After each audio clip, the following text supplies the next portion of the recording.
सुबह सुबह मैं लगी थी घर का काम निपटाने में जल्दी जल्दी, क्योंकि मुझे जाना था पापा को लेके, यानी मेरे ससुर जी को लेके बैंक जाना था।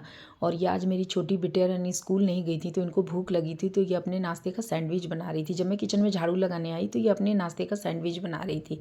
फिलिंग रेडी करके रख दिया था तो वो अपना बना के नाश्ता कर रही थी। फिर मैंने फटाफट काम निपटा के पूजा पाठ की और नाश्ता करते करते मैं तैयार हो रही थी, क्योंकि लेट हो रहा था, पापा को लेके निकलना था मुझे।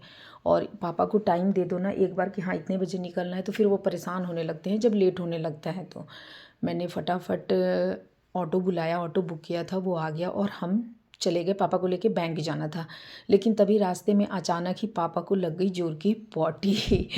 तो पापा बोले कि मुझे कहीं लेके चलो, और मेरा दिमाग काम नहीं कर रहा था। मैं जल्दी मतलब ऑटो वाले भैया को बोल रही थी कि कोई सुलभ शौचालय देखो, लेकिन वहाँ कोई आसपास में नहीं दिखा। फिर मैंने हस्बैंड को फ़ोन किया तो वो बोले मेट्रो स्टेशन के अंदर है, तुम यहाँ लेके आ जाओ।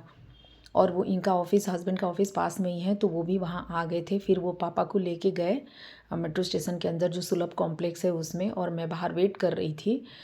तो मुझे पता है एक बात याद आ रही थी कि एक मुंशी प्रेमचंद का लिखा हुआ है ना, 9th-10th में शायद पढ़ाया जाता, शायद नहीं पढ़ाया जाता, पढ़ाया ही जाता, मैंने पढ़ा है और अभी भी पता नहीं पढ़ाया जाता है कि नहीं, कि बुढ़ापा बहुधा बचपन का पुनरागमन हुआ करता है। और ये बात बहुत हद तक सही भी है। मतलब जैसे बच्चों को ट्रीट करना पड़ता है ना, सेम उसी तरह मतलब बुजुर्गों को भी ट्रीट करना पड़ता है। जैसे बचपन में देखो कि माँ बाप बच्चे का हाथ पकड़ के लेके जाते हैं, सेम वही चीज़ आज हो रहा था सामने और मैं देख रही थी। और जो पापा है ना, इनका क्या है कि ये एक्टिव नहीं रहते हैं, बिल्कुल भी नहीं चलते, मतलब ये 1 मिनट भी खड़े नहीं रह सकते। आप देख रहे हो जैसे ऑटो आ रहा था वहाँ से, बैंक का काम ख़त्म होने के बाद जब हमें घर जाना था तो ये खड़े नहीं हो पा रहे थे, तो वहाँ एक बाहर ऐसे ही सोफ़ा लगा हुआ था, उस पर हमने इनको बिठाया। हम घर पहुँच गए, काम बैंक का हो गया। लेकिन आज करीब पापा मतलब 6 महीने के बदले चल दिए हैं, समझ लो कि 100-150 कदम इनको चलना पड़ा। और ये इतने थक गए थे, पापा लंबी लंबी सांसें ले रहे थे, क्योंकि ये बिल्कुल भी बस बेड से उठना है और अपने टॉयलेट वॉशरूम तक जाना है, बस इसके अलावा कोई काम नहीं है। तो ये बहुत ज़्यादा थक गए थे। मतलब सही में बात तो सही है कि जैसे मैंने बच्चे का देखभाल करना पड़ता है, सेम उसी तरह बुजुर्गों का देखभाल करना पड़ता है। तो हम घर पहुंच गए थे और घर आते आते लेट हो गया था, 1:30 बज गया था घर पहुंचने में।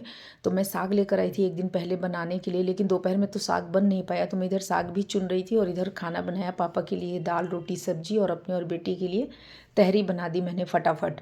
क्योंकि फिर वो बैगन का सब्जी बेटी नहीं खाती, तो अलग से बनाओ कुछ सब्जी, उससे अच्छा चलो सारे सब्जियां डाल के यही बना देती हूँ। और खा पी कर उसके बाद हम माँ बेटी चले थोड़ा आराम करने। मिलती हूँ आपसे नेक्स्ट व्लॉग में।